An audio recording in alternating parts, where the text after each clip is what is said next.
नमस्कार, मैं हरेंद्र और आज आप इस क्राइम स्टोरीज में कहानी सुन रहे हैं छत्तीसगढ़ की। छत्तीसगढ़ में एक दुर्ग जिला है और उसी दुर्ग जिला में एक भिलाई शहर है। यह कहानी उसी भिलाई जिला में रहने वाले एक शख्स सुनील शर्मा की है। 2020 में जब कोरोना हुआ था तो जैसा कि बहुत सारे ऐसे क्राइम है कि उस कोरोना में के दौरान हुए थे। आज की कहानी भी जो है वह कहानी भी 2022 की है। 25 जनवरी 2022 का दिन था और उसी भिलाई में पुलिस स्टेशन पड़ता है। उस पुलिस स्टेशन में कॉल जाता है, कुछ लोग फ़ोन करते और पुलिस को इत्तला करते हैं कि एक सुनील शर्मा का घर, उस घर में सुनील शर्मा का जो है लाश पड़ा हुआ है। पुलिस को जब यह इंफॉर्मेशन मिलती है तो पुलिस तुरंत आनन फानन में सुनील शर्मा के घर पहुंचती है। घर में घुसती है तो देखती है सुनील शर्मा का जो लाश है उसी घर में पड़ा हुआ है। सुनील शर्मा का उम्र जो है 35 साल था। बीबी और एक बच्चे के साथ वह अपने उसी भिलाई में रहा करता था। सब चीज़ ठीक ठाक चल रहा था। खुद प्राइवेट जॉब करता था। पुलिस उसके पत्नी से सारा वाकया पूछती है कि किस तरह से जो है घटना हुआ। तो उसकी पत्नी यह बताती है कि रात का समय था, यानी 24 जनवरी का रात का समय था और तभी कुछ लोग आए।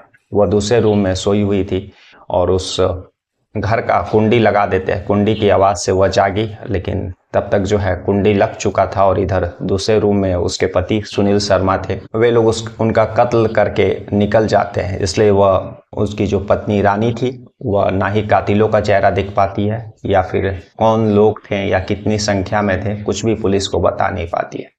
मौका वारदात पर जब पुलिस पहुंचती है तो सारा इन्वेस्टिगेशन करती है, सारा एविडेंस कलेक्ट करने का कोशिश करती है, लेकिन कोई भी ऐसा चीज़ मौका वारदात पर एविडेंस के तौर पर नहीं मिलता है जिससे यह कंफर्म हो सके कि कातिल कौन है। खैर, पुलिस जो है उस लाश को अपने कब्जे में लेकर के पोस्टमार्टम के लिए भेज देती है और प्राइमरी रिपोर्ट भी 24 घंटे के अंदर पुलिस को मिल जाता है, जिसमें पता चलता है कि किसी भारी चीज़ से उसके सर पर वार किया गया है और फिर उसका गला दबा करके उस सुनील शर्मा का जो हत्या किया गया। पुलिस अपना तफ्तीश करते रहती है लेकिन सुराग के नाम पर कुछ मिलता नहीं है। एक तरह से यह पुलिस के लिए ब्लाइंड केस था। तभी पुलिस जो है जब रानी यानी सुनील शर्मा की जो पत्नी रानी रहती है उसके बैकग्राउंड खंगालती है या फिर उसके फैमिली के बारे में जब पड़ोसियों से पता करती है तो एक धीरज नाम के शख्स का पता चलता है कि वह सुनील शर्मा का दोस्त था। अक्सर उसके घर में आया करता था और धीरज का जो है सुनील शर्मा की जो पत्नी रानी रहती है उसके साथ कोई ना कोई रिलेशन है। अब पुलिस जो है गुपचुप तरीके से उस रिश्ते के बारे में पता करने का कोशिश करती है। पुलिस लगभग 99% कंफर्म हो जाती है कि कहीं ना कहीं कत्ल में सुनील शर्मा का जो मौत है उसमें धीरज का हाथ है। अब पुलिस जो है धीरज के घर पहुंचती है और जब वो धीरज के घर पहुंचती है तो पता चलता है कि जो है धीरज कोरोना पॉजिटिव है। तो पुलिस उसे पूछताछ भी नहीं कर सकती क्योंकि वो आइसोलेशन में था और तब पुलिस जो है 15 दिनों का इंतज़ार करती है उसके अस्पताल से छुट्टी होने का, ताकि वह फिर पूछताछ कर सके। लेकिन दूसरी तरफ जो है पुलिस अपना इन्वेस्टिगेशन को कंटिन्यू रखती है। बाकी सारा कॉल डिटेल्स, रिपोर्ट, CDR और सर्विलांस यानी मोबाइल टावर का जो लोकेशन है उसे धीरज का और उसकी सुनील शर्मा की जो पत्नी रानी थी उसका जो है सारा मोबाइल डिटेल्स पता करती है। जब कॉल डिटेल्स और CDR रिपोर्ट ये सब पुलिस के हाथ में आता है तब लगभग पुलिस का और भी शक जो है वह कंफर्म हो जाता है। जब धीरज का आइसोलेशन पीरियड ख़त्म होता है पुलिस जो है उसको घर पहुंचती है, उसको उठाती है और फिर उससे कड़ाई से पूछताछ करती है। और जब कड़ाई से पूछताछ करती है तो धीरज जो है टूट जाता है और फिर वह कहानी पुलिस को सुनाता है। वो पुलिस को बताता है कि दरअसल रानी से वह प्यार करता था और शुरू में तो सुनील को यह सारी बातें पता नहीं था, लेकिन धीरे धीरे सुनील को इस रिलेशन के बारे में पता चल गया था। और दूसरी तरफ सुनील की पत्नी रानी और धीरज जो है ये दोनों मिल करके किसी तीसरे शख्स से पैसे कर्ज भी ले लेते हैं और उस पैसे को वह चुका नहीं पाते, उस कर्ज को वह चुका नहीं पाते हैं और लगातार इन लोगों के ऊपर दबाव बढ़ता जाता है। एक प्लान आता है कि वह पति का कत्ल कर दे तो उसका जो सारा जायदाद, सारा जो पैसा है वो रानी का हो जाएगा। फिर वे लोग आसानी से उस पैसे को, जो कर्ज लिए हैं, उसको चुका देंगे और फिर आराम से एक साथ मिल करके रह सकते हैं। इसीलिए उन्होंने 24 जनवरी को प्लान रचा और 24 जनवरी को ही धीरज जो है उसको कोरोना हुआ था और उसी कोरोना का उसने वह फ़ायदा उठाया ताकि किसी को उसके ऊपर शक नहीं हो। उसने 24 जनवरी की रात को गया और जैसा कि प्लान के हिसाब से रानी ने उसको बताया था कि कत्ल करने के बाद मैं दूसरे रूम में चल जाऊंगी और तुम कुंडी लगा देना। वैसे ये लोग जाते हैं, धीरज उसके घर पहुंचता है। सुनील शर्मा सोया हुआ था और सोए हुए में ही वह सुनील शर्मा पे वार कर देता है। सुनील शर्मा चिल्लाने चीखने लगता है। तभी जो है रानी, उसकी पत्नी, उसका मुंह दबाती है चुन्नी से और फिर जो है गला दबा करके दोनों उसका, सुनील शर्मा का जान ले लेते हैं।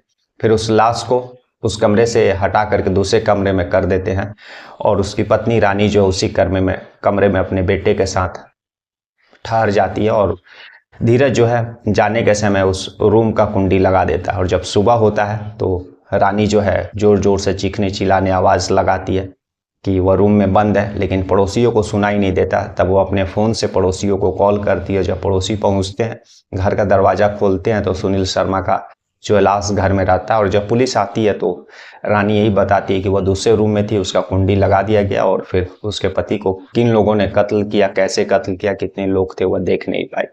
इस तरह से धीरज सारा अपना गुनाह कबूल करता है। पुलिस जो है सुनील शर्मा की पत्नी रानी को भी उठाती है और दोनों का सारा बयान दर्ज करने के बाद जिस चीज़ से उन्होंने कत्ल किया था उस हथियार को बरामद करती है और दोनों को गिरफ्तार करके जो है जेल भेज देती है।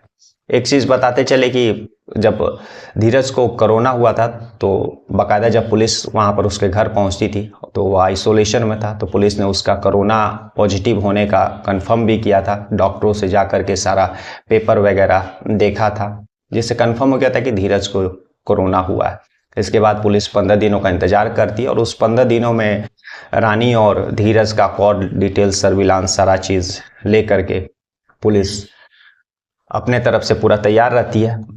शुरुआत में तो धीरज ने पुलिस को गुमराह करने का कोशिश किया, लेकिन जब पुलिस ने कॉल डिटेल, सर्विलांस और सारी चीज़ें धीरज को बताया कि जिस वक्त कत्ल हुआ था उस समय तुम्हारा मोबाइल लोकेशन उसी स्थान पर था, तब धीरज को उतना इस टेक्निकल चीज़ के बारे में पता नहीं था। उसने सोचा कि सही में पुलिस को पता चल गया है कि मैंने ही कत्ल किया। कत्ल की रात जो है मैं रानी के घर पर यानी सुनील शर्मा के घर पर ही था। तो जिस डर के कारण, जिस गलतफहमी के कारण वो अपना मुंह खोल देता और सारा चीज़ पुलिस को बता देता है। तो इस तरह से आज की कहानी यही थी कि कभी कभी पुलिस भी जो है झूठ बोलती है कातिल से सच उगलवाने के लिए। कल हम लोग फिर ऐसी किसी कहानी के साथ मिलेंगे। तब तक के लिए नमस्कार, जय हिंद, जय भारत।